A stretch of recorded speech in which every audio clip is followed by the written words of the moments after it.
Welcome back to Danny Rant. Today I am across the ditch. I'm in New Zealand. I'm talking to one of arguably the biggest promoters in New Zealand, festival and all kinds of different stuff. He's set a culture here, a precedent, done all kinds of amazing things, but I'm not going to keep carrying on about him. How are you today, Mitch? Mate, I'm very good. Very good. Thanks for having me on your podcast. Thank you for letting us use your space and letting us come down here and do this. Of course. What a pleasure. I think it would be awesome if you could explain, like, rather than me sort of giving you that little bit of wrap up, but like, I know very much like most of my guests, you've got a very vast experience of different things you do, plethora of, from music to all kinds of different stuff. But if you could give us like a little bit of wrap up of what you've done, or I guess more so known for, because I know you've done a whole bunch of other stuff, which I want to get into, but more so the music sort of side stuff. Yeah, cool. On the music front, look, kicked off for me 15 years ago now, which seems crazy to say, but I was straight from school and got stuck into it at 17, 18. So it has been a bit of a long journey.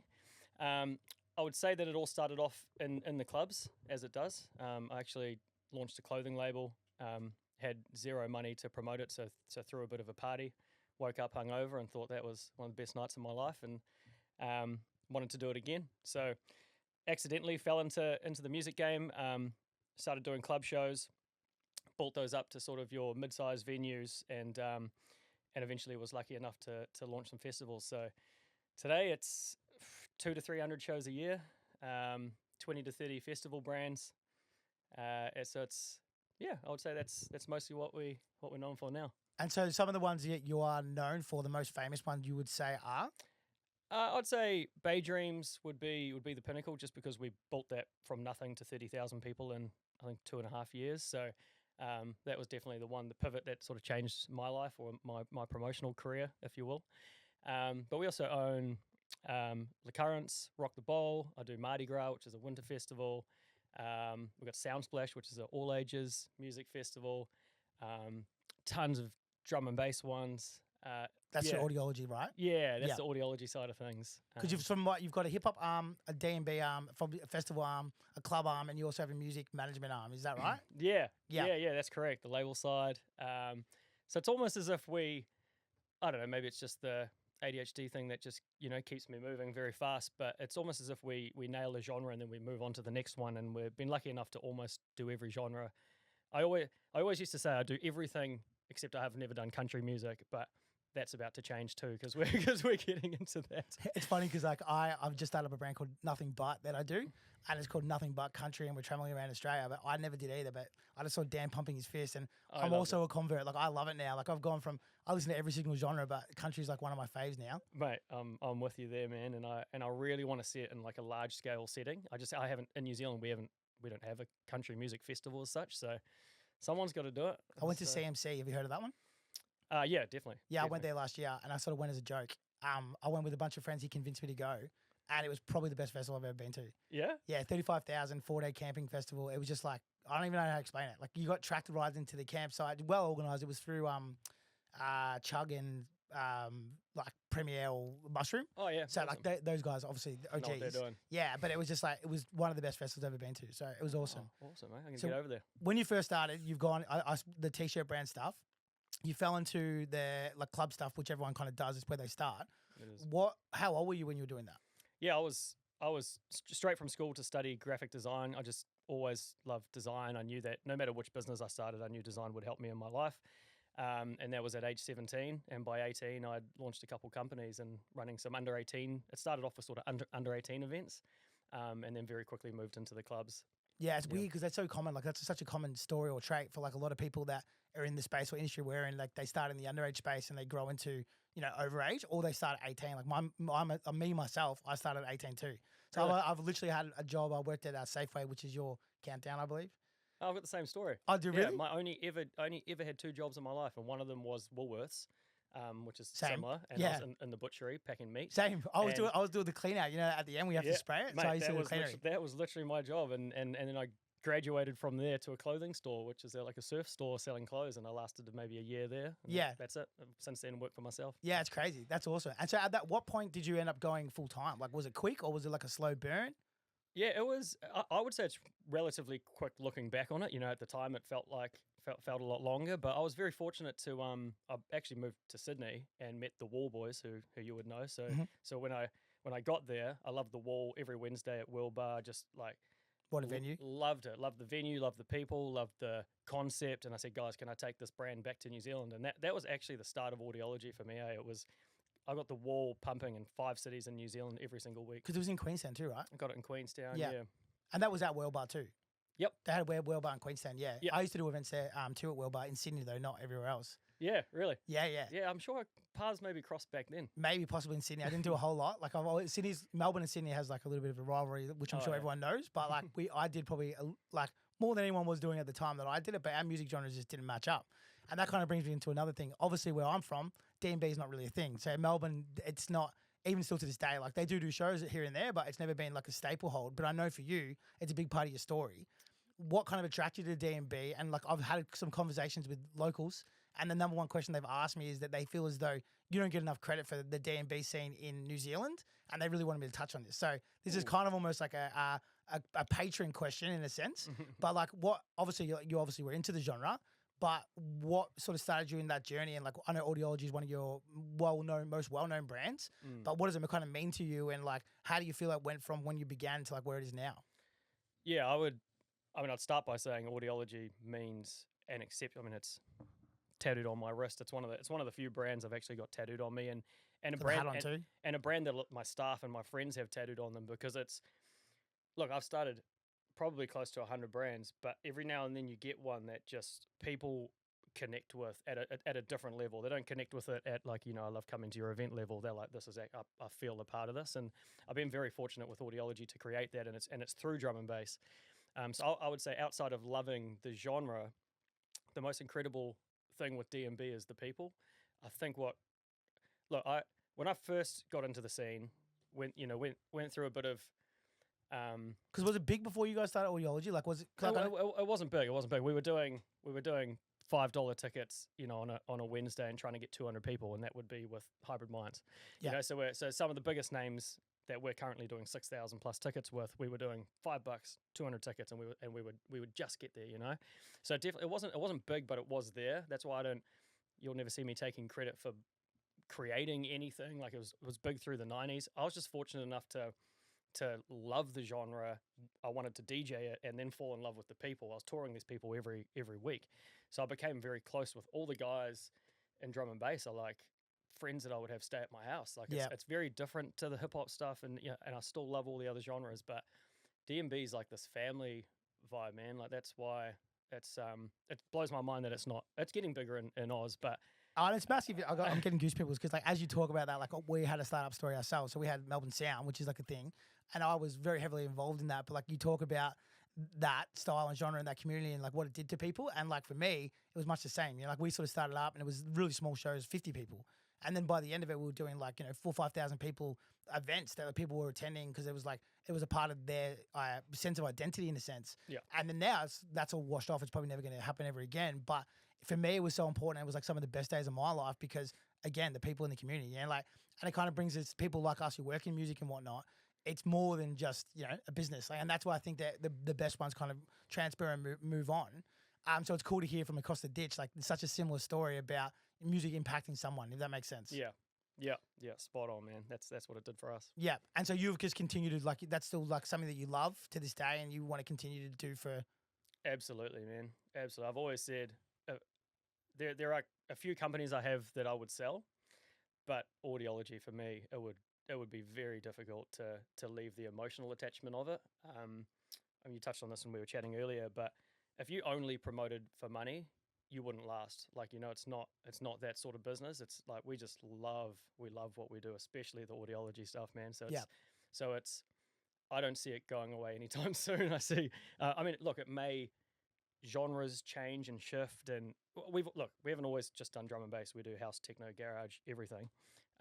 But I think we're really good at spotting the trends and sort of being ahead of the curve. I think that's the magic. So I would love to be 50, looking at my Audiology tattoo and going, damn, that's like, it's still doing going. it, yeah. So that started in clubs, like 200 people, and then it's turned into, I know you said before that you've worked with artists that 6,000 people. Is that still under the Audiology brand, like those events? It is. Because that's kind of unique. Yeah, like, so there's a lot of club brands like everywhere. You talk about the Wall, you talk about, there's multiple like all over Australia, New Zealand, whatever. But to turn from a space that started as a club brand and then grows into like a 6,000 person show, that's not very common. Yeah. No, you're right. I think I mean, look, Audiology's the umbrella, so we do create a lot of brands that sit under that. I think one of our specialties in terms of staying ahead of the curve is creating concepts, themes. So we do brand, sub-brand. If we do a arena show, we might call it like we did Netsky and Friends, and then that became Hybrid Minds and Friends, and then people know they come to that show for a specific style of production. They know that it's going to be theatrical and crazy and colorful and freaking inflatables and but then we've also got like darker, more industrial brands like Area 51 or something that's specifically that you're coming to a warehouse. Like I think it's not reinventing the wheel, but it's staying fresh, and I think that's how we've managed to do it. That's why we're doing massive arena shows. And do you do the other way around? Do you still doing like small club shows for it? Yeah, you do. Yeah, and that's because touching again on it. If there's no reason for me to do club shows outside of loving the relationships with the people, it's with the artists, with the clubs, with the venues, truly believing that it filters into the bigger stuff, like that we do. Most you got of the to time, catch them at the start. Most of the time, not catch them as in like, that you're a business opportunity, but catch them as in like we're passionate about building often we'll chat to them about a 3-year plan. It's like, we're going to start you in this club, then we're going to put you on a main support slot, then we're going to put you on my main stage, then you're going to come back and do a headline tour at 1,000 cap, and then I'm going to put you in an arena. And 90% of the time, we've delivered that for people. Crazy. So we're changing even if it's only in New Zealand and it's only this little bubble, I still feel like we're having an impact in it, and that's pretty fulfilling. Yeah, that's awesome. So then you go from there and you start Bay Dreams, which I don't know how long that's been around. Like I've seen it forever, so I'm guessing it's maybe been a decade. Am I right there? Am I wrong? Yeah, you're close. It launched in 2016. Yeah, okay, because I've seen it from afar and like I've watched it like sort of transpire, but it feels like a long time. So was that your first proper festival that you ran? I would claim it as, look, we had some things before that, but I would, again, Bay Dreams is tattooed there because it changed my life, and it's I would definitely look at it as a pivotal point, where it was a large scale festival. It was like it was just straight out the gate. I think we did 6,000 the first year, and I thought that was awesome. The second year was like 22,000. Yeah, wow, that's dumb numbers. It's just that, not even knowing what we were doing or how to, it was almost like working backwards. Shit, we've sold the tickets. Now how do we deliver this? And then it went to 30,000 the year after that. So it's it's not everything's all, glitz and glam. Like it's dipped and it's struggled and it got through COVID, and now it's tried to reinvent itself. It's had new branding. It's got we had to go all drum and bass one year through COVID because it's the only acts we could get in, and then it's gone back to hip hop. It's like, so we're, it's been a journey, but it's always the one that I'll look back on as the one that first changed. one. Yeah. So that it's for people that don't know, what would be the best way to explain Bay Dreams? I mean, Bay Dreams is it was our version of Big Day Out, but in a beautiful city where you are right now. It's here. Mount Maunganui. Yeah, it is. Nice. It is. It eventually we launched South Island as well. Started in Nelson and now it's in Queenstown. Look, it's a multi-genre festival. It is heavily based off the talent, in the sense that Big Day Out was. It's a big one-day event. I mean, there's been camping a couple times, there's been pre-parties, but we looked at it as like, how can we create the ultimate like 12-hour experience where people, roll in and it's just one massive day, 4 stages, 40 artists, everything from hip-hop, drum and bass, pop to alternative rock, like house and techno. At one point, almost had it all. So what's some of the biggest artists you've had in Bay Dreams? Bay Dreams, I should say. Yeah, I'd say the most memorable for people would be, Cardi B, Tyler the Creator, on the hip hop front, Quavo recently, on the drum and bass front, all the biggest names, Subfocus, everyone, and then acts like Sticky Fingers and Foster the People and sort of like Wildcard ones there, and DJ Snake. Like we're not. It was amazing not being genre bound, but it's very much a reflection of that time. I feel like things have changed a lot now and people's expectation of a festival is different, but at the time I could almost throw anything at it.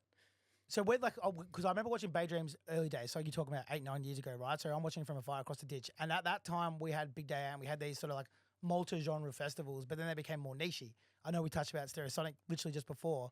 Yeah, it was multi-genre, but it was all just dance. Yeah, and so we went from the other way around, where in Australia, where we had all these festivals where they were just hip hop, just dance, and they were multi-genre. But like when Bay Dreams, I remember seeing like D&B, house, hip hop and whatnot, which we've now have heaps of those festivals. Was there a reason that you decided to do that, like when you first started it? Yeah, I think it was that we loved all types of music. It was, I think a lot of people don't realize it looks like this big corporate thing, right? It's not. It was like a couple of people, maybe with an extended group of like 6 or 7 in our office that just wanted to do something that they loved. And then so you're influenced by one person in the office absolutely loves hip hop, and it might not be your thing, but it's cool. Well, let's look at who's hot in that. And I was obviously hugely in love with drum and bass, so there's no way I wasn't having a second electronic stage that was like drum and bass, dubstep, house, everything at the time. So it's kind of crazy to look at it because it looks like this big beast, but it honestly is just our passion put on paper, like it's. So I've run festivals. So, and I know like how much, basically, I think everyone who's ever done one ends up biting off more they can chew.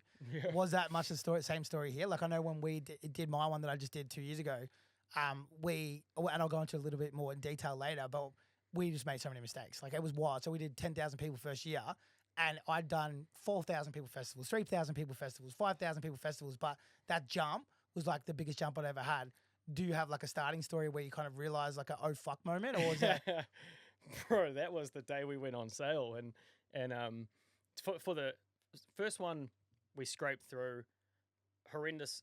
Okay, picture this: I couldn't even be at the event. Spent about maybe 4 months organizing it. Torrential rain. Mud pit. I'm at my cousin's wedding in India riding a camel, holding my phone up, trying to get 3G, asking the person who was working under me, like is everything all good? Are we going to be okay? And it's cutting out. And it just looked terrible, right? And he's like, he's like, yeah, no, it's not very good. But 3 hours later, everyone was like drunk, and he's like, people were sliding around in the mud, and the vibe changed. So my first thought was, we've just launched a brand that we're never going to be able to do again.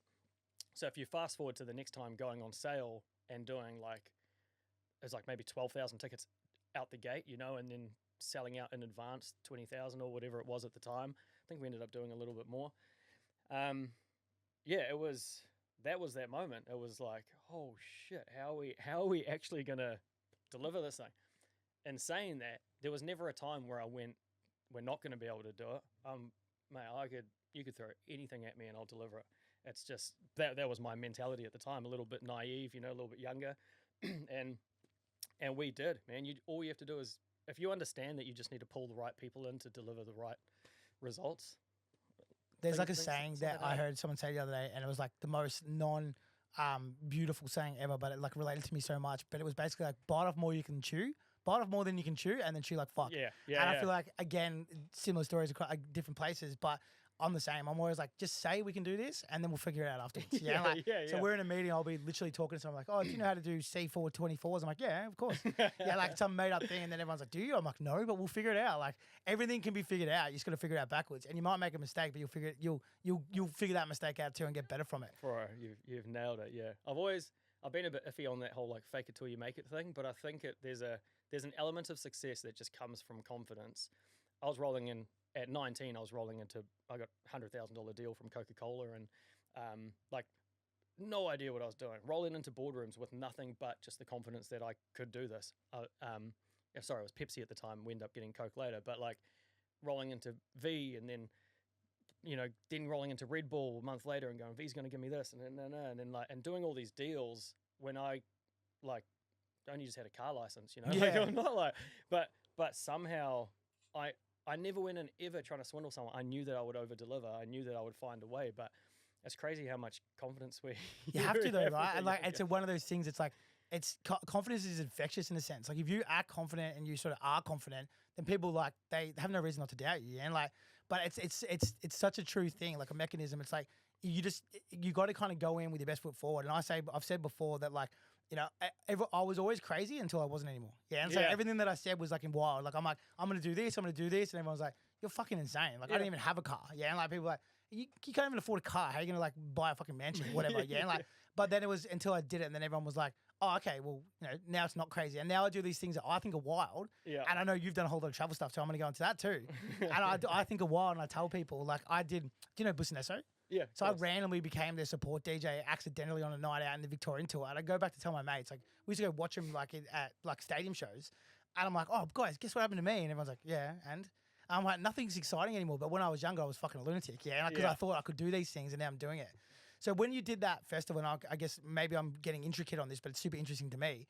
How the fuck did you? Like 6,000 to 20,000 is such a big jump. Like, how did you actually deliver that? Like, and what were some of the challenges that you weren't expecting? Because they're just two different beasts in a sense. Yeah. I've always said 5 to 10,000 people I can almost run with my eyes closed. But there's something when you hit that 15 to 20,000 plus, it opens up a world of difficulty and hurdles. So I honestly think, and look, we did struggle through it. It was not. I remember being so gutted, like 2 days later, reading comments where people are like, "Oh, I waited for ages at the bathroom toilet for the toilet line, and I waited ages for my drink," and I get like real cut up by that stuff. Same. I mean, I've learned not to, but Same. man, I used to read every single comment, and so we pulled in the right people. We did deliver the show. Wasn't perfect, but it was. Again, we understood the concept of pulling in the right people. We had someone that knew crowd control, and that knew that we pulled in someone that had done the Olympics, that had in terms of crowd management and just understanding the flow of. We knew none of that. If I said to you, how quickly can 10,000 people get from point A to point B with a 8-meter wide 2-way section? It's like I have no idea. I wouldn't even know how to start with those calculations. But there is a guide to all of that. It does exist, and we just did what we could, and often it's trying to overcompensate. So it's like, oh, you need 100 bar staff, cool, chuck in 120 or something, just because you're so scared to get it wrong. But man, I looking back, I still don't know how we got through it. Yeah, it's wild, hey. And like one of the ones you talk about is that commenting, right? So like with me myself too, I remember running the show. I did it was only 4,000, and I was reading the comments, and I was so depressed. And I guess this is like part of the reason why I started my platform. I was touching it before, because people don't see us as people. They see us as these giant corporations, and they sit there and rag and whatnot, but they don't know. Like I would say 70%, 80% of promoters who run shows are watching what they're saying, and it's burning them up. But I remember delivering the show, and what advice I got from someone who'd done more stuff than I had done. And I couldn't even leave my room, man. Like I would say I was in one of the darkest spots of my life reading these comments. And there were just little things like, lines were too long. Like you're saying, nothing major. Yeah. Or like the toilets weren't clean enough or whatever. And on that same day, I was running around in circles. I remember feeling sick, like I was going to vomit. Yeah. Because I just wanted everyone to have a good time. Like, that's my intention. Like my intention wasn't to fucking buy a yacht and sail through the Bahamas. It was to like make sure everyone had a good time. And when I felt like they weren't because of comments and stuff, it ripped me up. And then I remember someone saying to me, he was like, count how many bad comments you had. And I think it was like 60 or something, like whatever it was. And then I think we'll say 40 because it probably makes more sense. I'm getting too complicated, but it's like 40 comments. And then he's like, dude, that's less than 1% of the people that came. So he's like, stop thinking about what the 1% think and think about what the other people thought. Yeah. And now I've got over it, but I have to still now, like doing this for almost 2 decades, I'll read those comments still and I still have to stop. And then like think about that like metric, if that makes sense. Yeah. And that goes into the other ones. Like we go with my next question, but you talk about us being human people, not these giant organizations they exist, right? Like there's Live Nation, there's, do you have like a mushroom group and stuff here or not really? I mean, they exist here, but they're based out of Australia. Yeah. Outside Outside of that, it's all multi corporates from around the world. Yeah. Okay. Like Live Nation and stuff like that. Yeah. So when you start these things, like when you were starting off and you were a young age, like I know you're talking about getting money from Coke and stuff, but how were you funding this? Yeah, that's the other thing, man. I genuinely started with nothing, like I'm not going to say it was a rags to riches story and I was on the, I wasn't homeless, but I did genuinely have nothing. Like all I had was my student debt and like I said, that when I threw that party to promote my clothing label, it was because I literally didn't have a cent to my name, and I got my mates to sell $10 tickets, and we had 600 people there times $10. I think it was $6,000, and it cost me maybe like 3 or 4 to put on. I remember waking up with $2,000 profit. I'd never seen that much money. I'm just going, oh man, imagine I could make $2,000 again next week. Which, side note, that's what you think when you're young because it's easy to get your mates to things, and then it becomes increasingly harder. Right? So it's not how it works. But at the time, opened up my eyes, and so the funding was that snowball effect of like taking the 2,000, putting that 2,000 into next week's show, and man, we can go very deep into this, but I mean, I've probably had money and lost everything 4 or 5 times. And that's what I was sort of I've going been dead with broke this. 4 or 5 times, yeah. Yeah, And no so one ever would have seen it, but that's what I mean. It's like, that's what I wanted to go to with it, because it's like, I know, like, again, our festival, I lost 400,000 first year. So that's where I was going before when I said I wanted to get more detailed. And we had 10,000 people, bars were packed, everything was good. Yeah, and like, so my friends were like congratulating me. They thought I was going to retire or something. And what they didn't know is that we torn up hundreds of thousands of dollars in the back end from mistakes that maybe were avoidable, but we had to be taught them. yeah. And then second to that, just like, not getting the metrics right at the start, because as you said, like you talk about there are 10,000 people through an 800-meter space, you can't really work out how to make money from something, or how it works, or like the best place to put a stage or whatnot until you actually do it, right? So what are some like horror stories, I guess, which is probably like a bit of PTSD, some horror stories of stuff you've done where you've lost everything and you've had to like kind of rebuild again? And the reason why I do this is because I really want to humanize us promoters, Yeah, well, do you want to start with exceptional financial losses or more like situations where I've almost died? Let's do both. Okay, we'll start with financially. There are tons, man. There are absolutely tons. I think at one point it was maybe 30% of the shows would lose money. I remember I used to say, look, promotion's like calculated gambling. Like if you can win 60, 70% of the time, you're doing well, as long as you're not winning 40% of the time, losing more than you win. But that's how I rolled for ages, because it's like just throwing shit at the wall and hoping it'll stick. And so my entire career was built from trial and error. And then just like if you played poker all the time, you'd get slowly better and you start to win more, and your win rate goes up to 80%, 90%. But I'd say some of the biggest mistakes I ever made have all been emotionally driven. Like, and I'll use this example because I'm looking at the shoe behind you, but I remember thinking Limp Bizkit to me was so huge. I was like, I have got to bring Limp Bizkit to NZ. This is maybe 6-7 years ago. And I just imagined for some reason that they would do like 12, 15,000 people. Like it's almost like you had this promoter, you like have this feeling, and then you picture this crowd. You're like, yeah, no, that sounds about right. And I emotionally connected because that was my youth. I grew up listening to them. Okay. So anyway, put together this festival, and it just like, I think we ended up doing 5,000 or 6,000. And as a promoter, the difference when if you're like 5,000 tickets under at $150 a ticket, what's that, 750 grand? That's actually what we lost. So, I'm super transparent with this stuff because I couldn't care less, like I am where I am because of those losses. And but yeah, like that's an example of that was probably all the money I had at that time, and then it's sort of like, okay, cool, let's start again. Plenty of examples like that. Plenty of festivals that have lost money.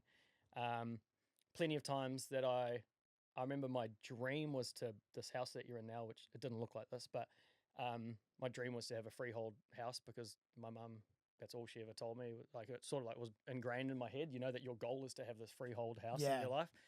And I remember having some successful festivals, buying this house freehold, but then having to remortgage it again to cover all my losses from the next stuff. So it's like, I don't know, as promoters, if you're not strong enough to ride that roller coaster, then it's definitely not the industry for you. But I can give too many examples like that. I say to people when they ask me they should do a festival or a nightclub, I'm like, there's better ways to lose money. So, so unless you love it and you're willing to tear up every single dollar you put in, don't go near it. Like it sounds fun and it is fun. Don't get me wrong, like, it's awesome. Yeah. But it's like, unless you are willing to lose everything, there's no point. And like even for myself, like I started my alcohol company. My audience knows about this sort of stuff. And then I went and started a festival, and everyone was like, "What are you doing?" Yeah, and so at that time, but I'm like, I knew that the risk was super high, and it still is. Like we're still like you know what it's like. We're year 3 now. We're most likely probably going to break even still this year, and then we won't see profit to year 4 or 5. Like if we get lucky, or we could go the other way around, and then I just tear up every single dollar that I had. But I love it. Yeah, like so this is what I've done since I was a kid. It's what I've always dreamed or wanted to do. So it makes sense for me to take that risk, and it's calculated gambling in a sense, but I could tear it all up and I don't give a fuck. And that's the thing with the promoters is like, we are kind of fucking, you got to be a certain personality. You got to be crazy, right?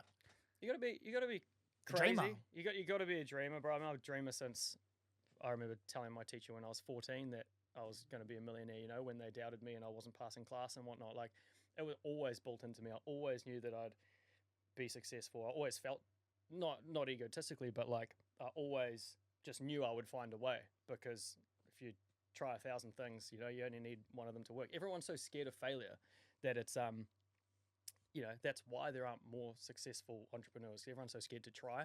I was never scared to try. I didn't care. My roots are so deep within my family and my friends that like I could lose all the music shit tomorrow and it wouldn't change who I am, you know? So it's, and that's saying something because I live for this shit. Like I live for music, but I've always had a good family. I've always had good friends. I've always understood that relationships are first. So if I was to lose all of my money, It is what it is. It is what it is. Yeah, I'm the same. It's Yeah. what it is. My wife understands it.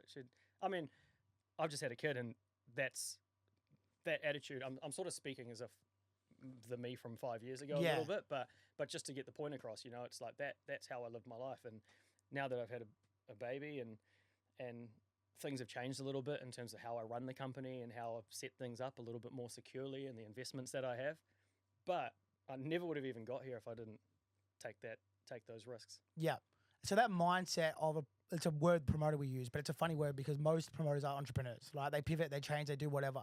We sort of touched on this earlier again before in our pre-conversations, but why do you think that like entrepreneurs and promoters have they're so highly like connected in a sense? Like what's the attributes that they have that is so similar? Because some of the best some of the best businessmen in the world were promoters. Some of the best businessmen in the world are promoters. Yeah. And so what do you reckon is like same thing, like again, like I can fly to New Zealand, I can fly to Queensland, I can fly to Sydney. I know you're in Australia a lot too, but I meet guys who do what we do and we get along straight away. It's like we're almost the same people, right? Yeah. What do you think those attributes are, and like what do you see again traveling around the world? I know you've gone to like everywhere and met all different people around the world.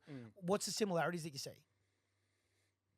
I'd say, I mean, you got to start with the biggest one, which you covered off, is that promoters are they're natural risk takers. I feel like if you're going to step into promoting, then you understand risk, and if you understand risk, you understand entrepreneurship. So yeah, it's true. like, Good point. So there's that initial factor that sort of gets you into it.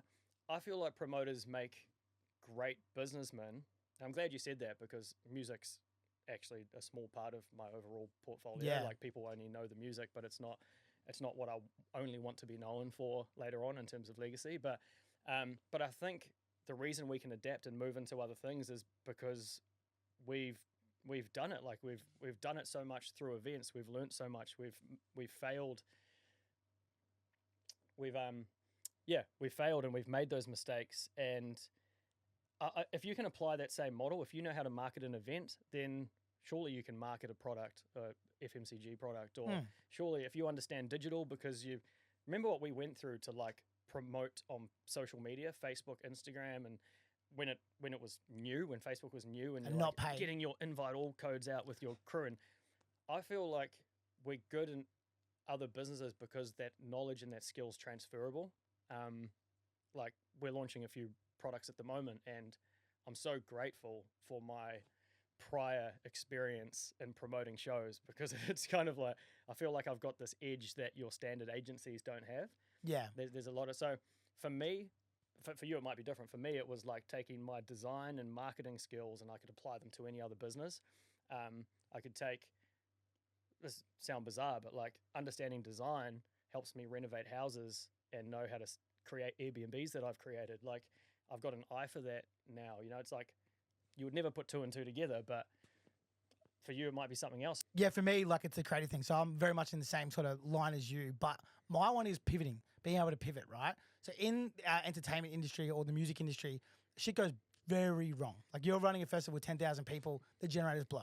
An artist doesn't turn up. Yeah. Like I don't think there's many situations where that much can go wrong. So because when we're working in these spaces where, you know, you might not sell tickets, you might lose 10,000, you got to figure out a way to sell more tickets, or you got to figure out a way to like deal with an angry crowd or whatever. It's like, I feel like it's the extreme of the extremes. So I think the ability to pivot is what makes us such great business people down the track. Because if we're in a situation that's like FMCG, use an example, they work relatively slow. So it's almost like doing what we do on slow-mo. If there's an issue, it's like 4 weeks to fix it. Whereas in our timeline, it's 4 minutes. You know? Being able to have that, like being able to roll through really hairy situations is what I think kind of gives us an advantage in a sense. Yeah. Yeah, it's crazy how almost I wouldn't say you become numb to it, but it's like with anything, the more you do it, the better you get, right? The more you can handle it. And it's those extreme pressure cooker situations, which we've been in hundreds of times. Most people don't have those situations once a year. Yeah, or ever. Or ever. And I know exactly that feeling. I've had one of the Bay Dreams went on sale and the ticket site crashed.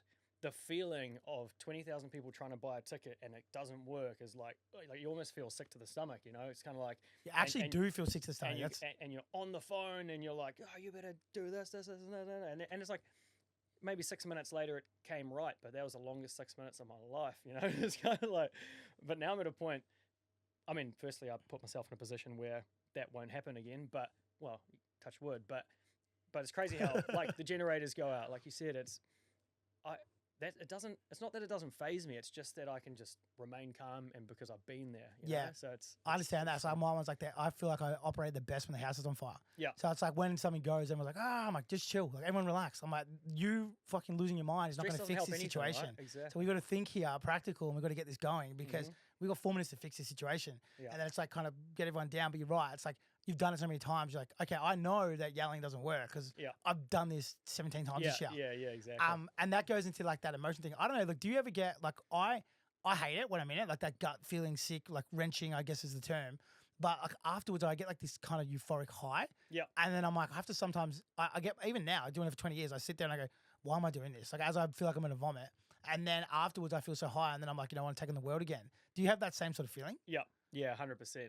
I would almost assume that we're engineered that way, where you go back to that bad almost. Well, you go back to like the caveman days and you were put in this fight or flight mode, you know, and you get this huge adrenaline rush. And I feel like we sort of get that in the promotional game all the time the high from fixing or finding a solution to something is great. Is incredible. It's weird. Incredible. Like I feel the same, and I know that only in the last 2 years I really tapped in where I'm like, I'm doing this on purpose. I'm creating these shit fire situations because I enjoy this. Yeah, I'm fixing them because I get a high from it. And it was only when I slowed down and stopped it that I realized that's what it was. Yeah, like I'd always whinge like this is so stressful, but it was like I was manufacturing these situations so that I would get the reward at the end, like the cookie. That's the emotion part, right? Like promoters are super emotional, and you talked on it before with the artists and stuff. Like that's probably one of the biggest, hardest parts with someone who sort of does what we do is that the emotional standpoint. Like when you book someone like Limp Bizkit because you like them, is that something that you saw recurring? I found or how did you overcome it? I should say, like have you overcome? Because obviously to be at the level you are, it would be almost impossible just to make emotional decisions, right? How have you overcome that urge to just book what you want to see? Yeah, I feel like it's something that you don't entirely overcome, but you learn to deal with it. You know, much like anything. But it's those lessons. They can only hit you so many times, right? Until you realize like the house is almost on fire. You know, like I've got to. If I don't start making some smarter decisions soon, you could call it, then things are going to collapse. And I wanted longevity. I wanted a business to be around. So I had to have the hard conversation with myself, which was like, okay, what does it look like to book an act emotionally, right? I knew what that looked like because I've been doing it for years. Also keeping in mind that there wasn't as much statistical evidence and stuff back then that you could go off in terms of booking acts, right? It didn't quite exist as much. Now I can go on to all sort of metrics and I can look at how many listeners someone has in a specific city at a specific time. And, you know, so back then it was a lot of emotional booking. And then I learned that that I needed to quantify what I was doing and actually justify the decisions. And so now we're a lot more calculated because we dig a bit deeper. Sometimes that means bouncing it off someone else because I was a bit of a one-man band for a while where it's like, oh, that DJ's the man, we'll book him. Flop, you know, but now it's like, now we've got a boardroom. We've got the ability to, I know that every Tuesday is boardroom day, you know, where we it's a lot of curation, but then it's also a lot of like pressure testing and trying to understand why we're booking this act and why is it in that region and what are the stats around it. So I think the hardest part as a promoter is saying no to things, right? It's so easy to say yes. I get offered opportunity more. It's sort of like it snowballs. Like the more you do, the more people want to work with you. More people want to work with you, which creates more opportunity, which makes it harder to say no. And I'm such a yes person that it's. I don't even know if that answered your question, but I had to get to the point where I would say no to things, non-emotional, just this is business. I apologize, I don't have the Yeah. capacity for that, whether it's energy capacity or emotionally or physically or financially. Like, it doesn't matter what it is, but having the ability to say no and then focus on it's that 80-20 rule, eh? But I figured out it was the 80-20 rule. I heard about it for ages, but it took me so long to actually realize that 80% of my income or anything that was generating me happiness and the stuff that I loved was from 20% of what I was doing. And so if you can cut out the other bullshit, then you get to actually enjoy life a bit more. And that's been the biggest change for me, man. Like, that's how I can live a good balance with my family now. I'm not working 90-hour weeks like I was. I'm just working a lot smarter and trying to get the balance. Yeah, for sure. That's good advice. The statistic thing you touched on, right? So like now, you're right. Like when we started back in the day, there was no, like it was just whims on stomach, gut feel, whatever. What's your opinion on the statistic side of it? Like, do you think it's good, bad, ugly? Like looked in too much, overlooked? Like, what's your kind of vibes on it? I think it's just the right amount of good. What I mean is, if it was purely statistically based, anyone could do what we do, right? It's just boom, boom, crunch some numbers, an accountant could do it. They could say, host that act. I've had plenty of situations where you've booked an act that have high stats that sells 0 tickets. Like, I remember booking this act in, must have been like 2017. He had that cheerleader song on radio. Can't remember his name, Omi or something. Biggest song in the world on radio. And we were like, shit, yeah, jumped at it, booked it, boom, went on sale, 7 tickets sold. It's the biggest song in the world, 7 tickets. And it was like, what the, like that is mind blowing. It didn't, that's when I learned that stats aren't everything.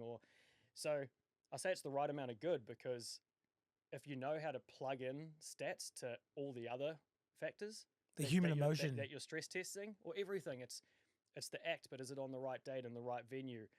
People don't realize how much impact a venue can have at the right time. You could put the right show into the wrong city at the wrong time, like a student-based city, and absolutely flop. Or I could put a mid-tier act in on O Week, which is like our big university. It's last week. And yeah, last week. Oh, you were here for it. Yeah. So I say, yeah, I just find it the right amount of good. Statistics probably make up for 50% of the overall value of a booking. Yeah, I would agree. I guess. I don't know. So on that, some of these major bookings that you've done, right? You've obviously like been going through a lot of them, but what would be like sort of top 3, I'd say, biggest bookings, or like emotionally, like, for you, the biggest bookings that you've done? I would say Snoop Dogg, just because. Snoop Dogg. Okay, I'm going to go Snoop because it's Snoop. You grew up. It's one of those. Snoop was one of those moments where, like, if you went back to school when Drop It Like It's Hot came out and you tapped me on the shoulder and you said, one day you're going to host this dude, it would be like, it's hard to even comprehend what the conversation would be like winning the lotto or something, But the other thing with Snoop is it took us so many years of fighting for it. And sometimes those biggest wins are those ones where it's like, it was 5 years of asking and even longer for my business partner, Toby. Like, he was chasing Snoop for ages.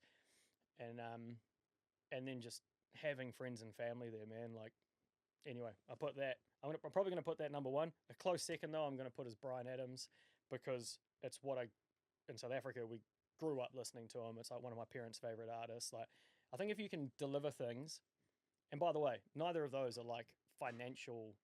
Yeah, I'm not saying they're the best financially. I've had plenty of other wins that are bigger than that, but watching like mum and dad watch Bryan Adams, knowing that we brought him to New Zealand, singing his songs from like the album that we used to play when we were kids. Yeah, that's enough to do this on its own. Number 3. On the spot here. Number 3, I'm going to go... Oh, man, number 3 is a hard... I mean, Ice Cube was honestly almost as good as Snoop, but it's almost too similar, so I'm going to try find you something a little bit different. What about Limp Bizkit? Yeah, well... Did you meet Fred Durst? Yeah. That'd have been mad. He signed that shoe behind you. Oh, cool. I was going to say Limp Bizkit, ironically, because I don't want these decisions to be financially based. So I would put them there, man. It was one of the most insane shows I've ever seen. My family loved it. And you got to, yeah, it was, mate, absolutely enjoyed hosting them. Yeah, and Limp Bizkit, like, obviously growing up, you're the same sort of age as me.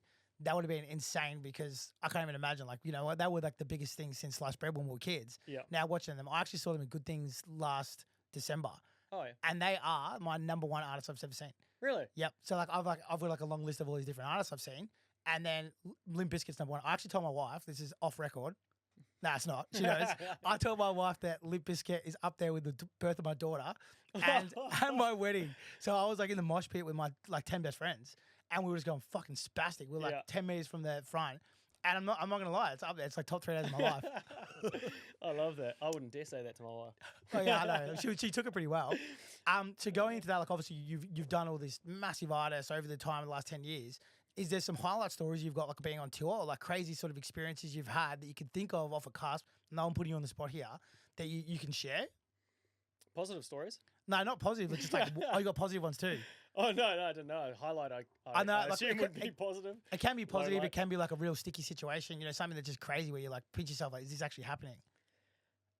Man, it's funny because there's, I think, 1,500, almost 2,000 events probably over the last 15 odd years, and there are just hundreds, but it's crazy looking back that and the one that springs to mind right now was when I first did Pendulum's tour, and first did their DJ set, and we got snowed in Queenstown, and we just thought, well, if we're snowed in, we may as well do a show tonight, and just did a Pendulum show in front of 300 people, all because there was no flights to leave, and the roads were closed, and so there are times like that I would consider that a highlight. That was a negative situation that turned into a positive, which is always the best.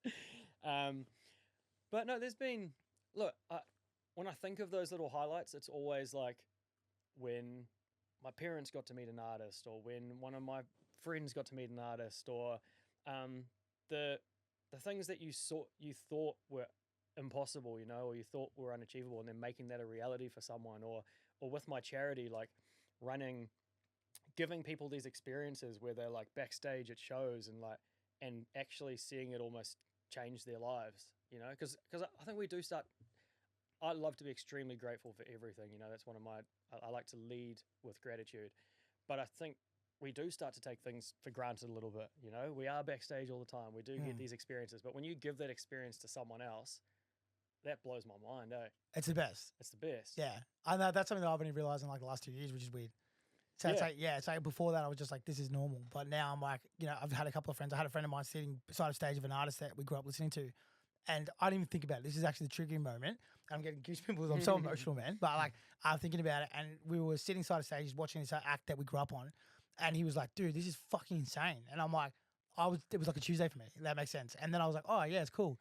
And he goes, do you ever get over it? And I said, nah, never. Like even though I'm used to it, like the watching side of stage an artist that you love, you just don't ever get sick of it. It's something you could do a million times. Like, I skydived twice, and the second time wasn't as fun.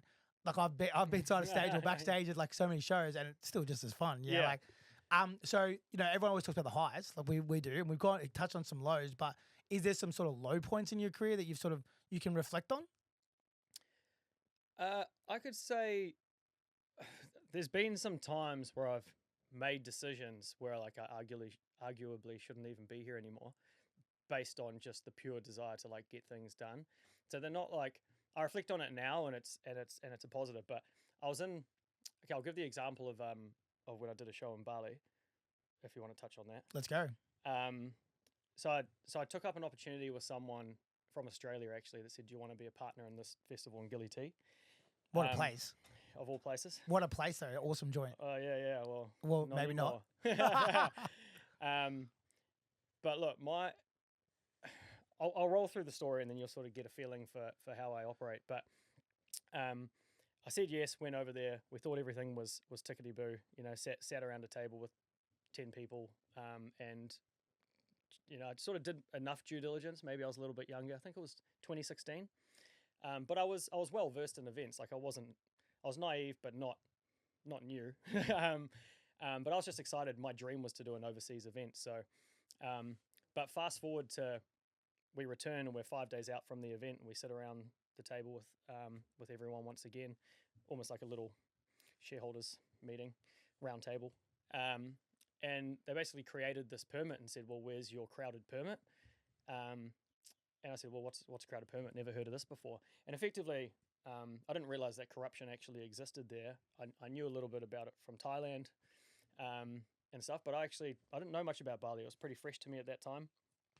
And so they made us go on this wild goose chase to get this thing called a crowded permit, which was effectively going around getting signatures from different police stations in different cities, and we pulled off this miracle. I don't think they thought we could do it. I had a legendary Australian guy helping me, that I just met there, felt sorry for me and gave me a hand. Anyway, we ended up paying off a lot of people because there was supposedly costs attached to it, and I'm trying to rush through the story because it takes about 3 hours to tell the story. It's crazy. And anyway, got back, and so the head police officer that had signed off this crowded permit, we came back to the table and they said, "Oh, have you got your permit?" I said, "Yeah, look, just signed it off last night with he got the last signature," and he just goes, "I don't know what you're talking about." And effectively, we had spent maybe like 10-20K getting these signatures to make our event go ahead. People were starting to fly in at this point, may I add. And again, I'm chopping through this because it's pretty extreme, but fast forward a few days of trying to make things happen, and they were still adamant that the show wasn't going ahead. And why? Do you mind me asking why?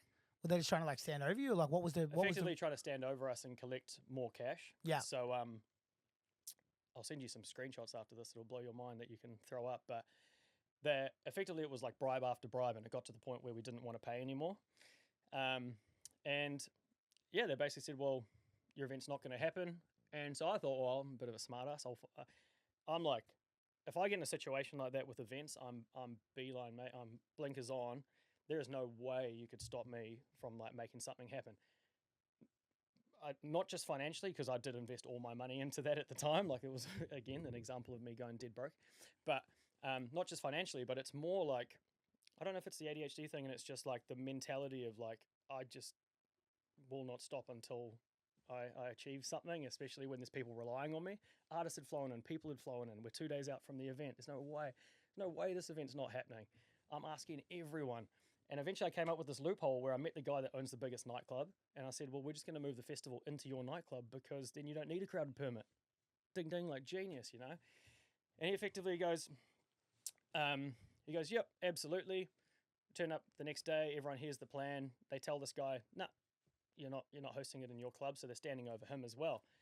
He goes, Mitch, outside of owning this club, I'm actually in the military. He goes, I fly F1 fighter jets. He goes, if you can give me like 10 grand US, which I had to go get out at every single ATM because you can only get a certain amount at each one. But he goes, 10K US, and I'll bring the military in and we'll defend the island against the police. So I went, like, I'm at wit's end because the show's the next day. And I was like, I've already probably spent 80 grand to get here. I may as well throw another 10 at it. So get this 10K together by some miracle and wake up the next morning, and the island, there's military standing around the island with M16 assault rifles blocking the police from coming in, who were effectively going to stop my festival from happening. So at this point I was like, shit, I'm in way too deep now. Word had got back to, it had spread around Indonesia, and it was like, it had got pretty out of control at this point. People were telling me to like watch my back, and long story short, the Navy came. And so firstly, he told me, Mitch, what you got to understand about Indonesia is that military sit above the police, right? So I was like, awesome. So the Navy come, and I get this text, and he goes like, from his assistant going, Mitch, and I'll send you the screenshot, highly advise you change your number and get off the island. The Navy have come. What they failed to tell me was the Navy sits above the military. So the Navy came in and arrested him because he was trying to assist me. And I escaped off the back of the island on a jet boat and got to Lombok. And so I thought I had escaped, left like my luggage, only had my passport, got captured in Lombok, 4 people waiting for me there, all not in uniform. And I just basically just started, I was trying to text people and say goodbye. I just thought they were going to take me into the bush and just like kill me, because it was non-official, right? There was no like just people dressed in black. I'm like driving through this bush, and cut a long story short, we ended up detained in this building for 14 hours or something, and they were trying to get me to sign my life away in Indonesian, saying that I'd committed all this crime and I was prepared to go to jail. And I just said, I'm not signing it, and argued. And fast forward to like 2 a.m, they handcuffed me to a police officer, took me to the airport, and because I was just such a pain in the ass. they go, look, you're getting deported and blacklisted. You can never come back, and you're on the next flight to New Zealand. And I was like, well, there is the next flight's not till like 10 a.m. They're like, you're on the next flight, and ended up in Japan. Oh, the actual next flight. Yeah, ended up in Japan for like 2 weeks, I think, trying to sort my life out and deal with the fall of it all, bro. Because imagine everyone's flown into Gilly T, artists are there, they're not allowed to play. People don't have a show to go to. We're having to try sort refunds. I've got no money because I put it all into this and all the bribes. I'm just like in Japan thinking, not only on one hand grateful that I wasn't killed, and on the other hand, like, how am I going to get out of this mess, you know? And yeah, I mean, there's a little bit more to that story, but the gist of it is like, I didn't know when to say no. I still don't know if I know when to say no, you know? So it's just that drive. On one hand, what makes promoters good, you know? Like, there's no way you could. I mean, they did stop me from doing it in the end, which is ironic. I get you though. But you know what I mean? I do. Not without a fight. Yeah, but that's a fucking big fight, man. That is going to be one of the wildest stories I've ever heard. I was not expecting that. I was like, what the fuck? But I know what you mean. Like, in that situation, I don't know if I would have gone that far, but at the same time, it's just like, there's just always a way. You normally just figure it out. Yeah. But not there. Like, I'm like, light bulb moment. Like, they want this crowded permit. I'm going to go into the super club, like, and still host the event. And they'd shut down our boat party, but I was like, they're not shutting down our super club. And the Navy, I've got a photo of. But that's because you're thinking Navy like Western coming. rules, though. Yeah, I'm thinking Western rules. Yeah. But this is the part that pissed me off the most is like, they text me 3 days later, the guy that was supposed to be a facilitator helping us with the rest of the shareholders and the council. I still don't know who's who, but he texts me in Indonesian and I translated it, and it was like, we told you never to mess with us. Like, basically rubbing it in after the fact that he had got me like handcuffed and deported. That is the best answer ever for a low moment in your career. Bro, a low moment that I genuinely should have died. Crazy story though. What a yarn. But I'm just so grateful to have got through that. That taught me a lot, that one. So when you talked about before, when you were saying like, I've got some situation where I was dying. Is that what you were alluding to? Or is there other stories where you've almost died? Oh, that was one of the, look, I had a pretty wild childhood. It sounds like, I don't call it a childhood, but like early 20s, you know, it sounds like you did as well. But I was loose, bro. Like we had wild times. Like there wasn't a time that if I went to Thailand, I'd be trying to get money together to bail my friends out of prison the next day. Like it was always something. There was always some little moment, or like in Mexico and like, you know, in pretty like dangerous situations with the wrong people sort of thing, you know. And but those moments, like I would never get myself into that situation now because I've got a wife and a kid, and like it's like the concept of it blows my mind. I look back going, who the hell was I? But you don't regret it. No, but you can't regret it because that's 100% made me who I am. 100%. So on that travel thing, I know that travel is a major thing for you from sort of stalking you online for the last decade. So you've traveled around the world, and you're originally from South Africa, but you obviously have a New Zealand accent. Run me through that. Yeah, South Africa till I was 9. Classic story of parents just wanting a better life for us, which is awesome. Eternally grateful for that. They had no reason to leave apart from just wanting us to have a good upbringing, you know, and they knew the opportunity that New Zealand would bring. So all of this is credit to them in all honesty. But we moved to Auckland, went through school there, and then I ended up in Sydney, and that was a career changing. Sydney opened up a world of opportunity for my promotional career, but the irony was I moved to Sydney and then things back home started blowing up. So it was this weird, like, I was living in Sydney at one point and I was flying back every week for the wall. So there's a lot of New Zealand promoters that do that, eh? Yeah. Well, I went there, I found opportunity, and then I managed to learn some things and bring it back to this island, you know, and like brands like The Wall, which have like helped shape NZ's dance career. Like I give a lot of credit to that brand. But yeah, sorry, you asked about travel, but my entire goal, I never once, when I was younger, all I ever thought about was what job or career could I have that allows me to travel? Like for some reason, because I couldn't travel as a kid. We didn't have the money to go on holidays. We didn't like, the only flight I'd ever taken was South Africa to New Zealand. Like we'd never, for some reason I was obsessed with traveling. I was obsessed with like, I'm going to see England one day and then I'm going to go to the States. And like, so ironically, part of the reason I chose this career was that I knew it would allow me to travel and see the world and go to, music community makes the world very small, right? It's 100%. I could be in Belgium and I'll hang out with a DJ. I could find myself in England and I'll be with the agents. I'll find myself in the US and I'm at festivals backstage just because I've dealt with them. Like it's very, I love. Gives you I love it. opportunity to travel for free sometimes too. And Like that literally too. flies around the world. Yeah. Yeah. Yeah. So that was my dream. Just wanted to travel. So I'm super passionate about traveling. My wife's from Turkey. We've got a place there. We plan on doing like 3 months of the year there. I plan on doing 3 months of the year in the US soon because we're launching our business there. So, yeah, and that way it was never a financial thing for me. It wasn't like, I wanted to prove some teachers wrong. I'm going to be a millionaire, but it was never. I look at this business as the opportunity that it creates and the people that you meet. So obviously with New Zealand, it's being a small little island, right? And I know Australia, we have this issue. So one of the issues that we have is that it's very difficult to get artists to Australia because A, it's too far away, and B, we just don't have the population or the money.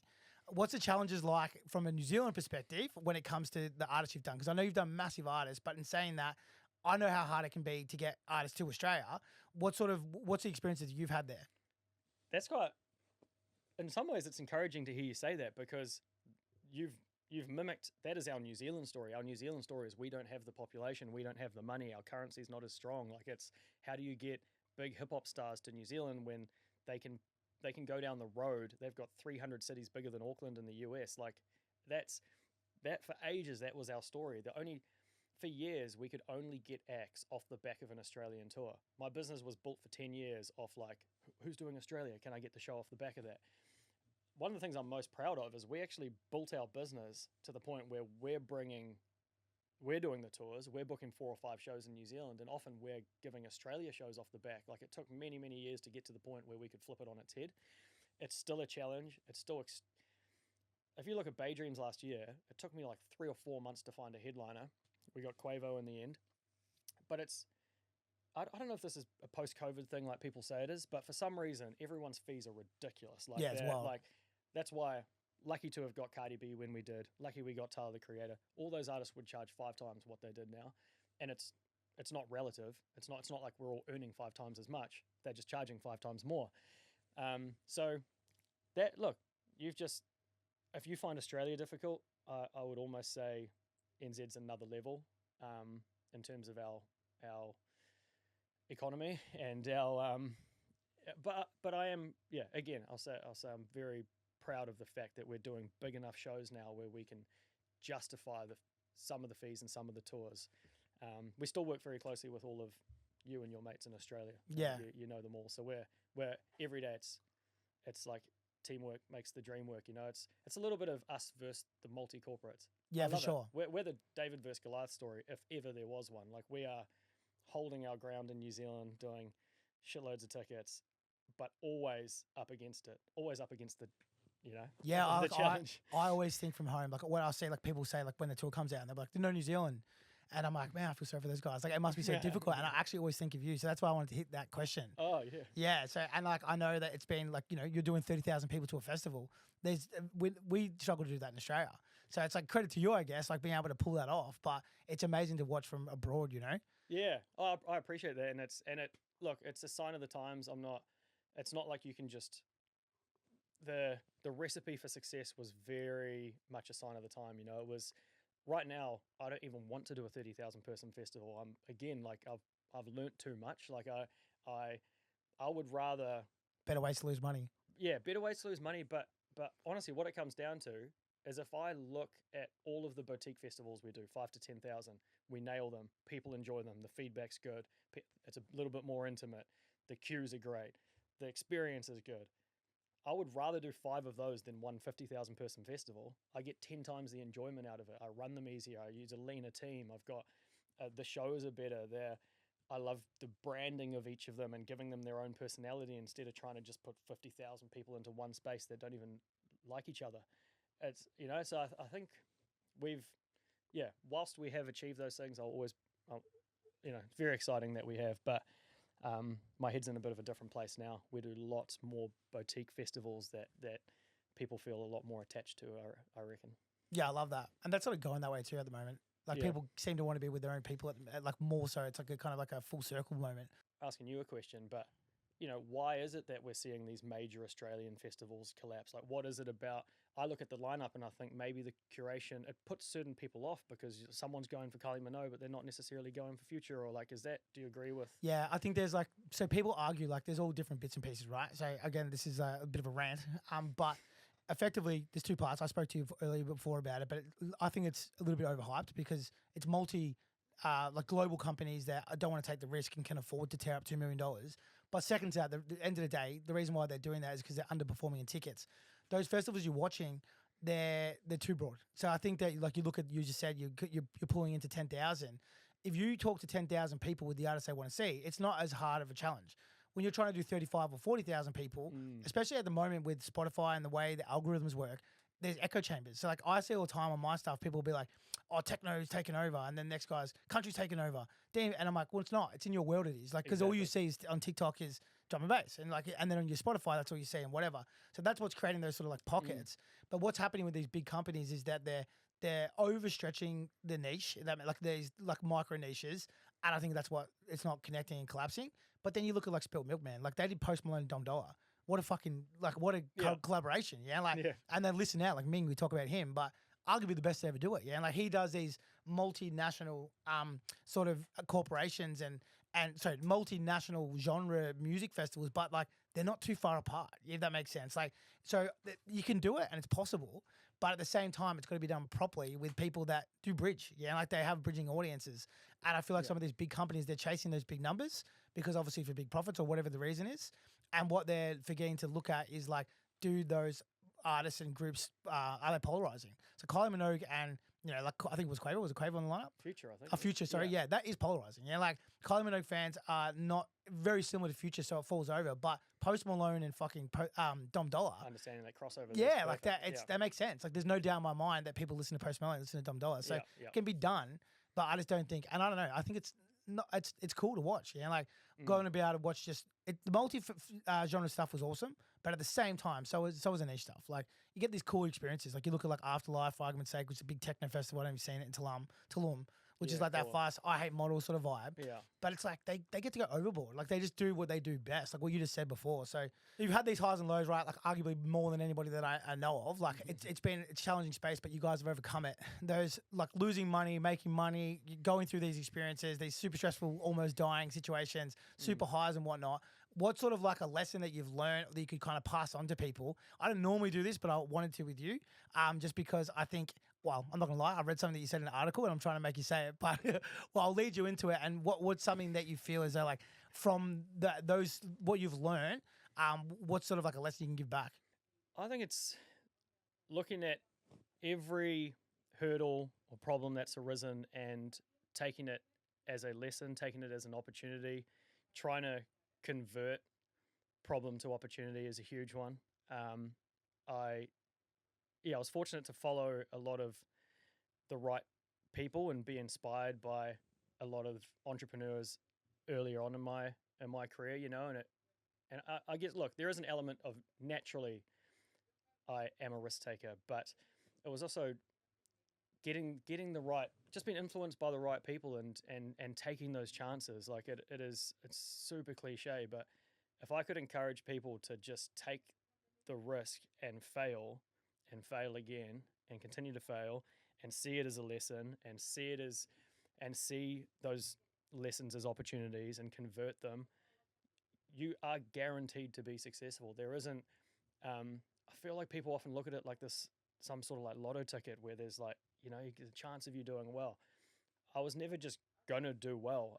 The only reason is because I failed 100 times, and maybe, like you said, a lot of promoters are entrepreneurs. I think it's because of that reason. We've had 100 failed events. And so if I was to launch another company now and it failed, classic, it's cool. It's just, it is what it is. I didn't pay $100,000 for a doctor's degree.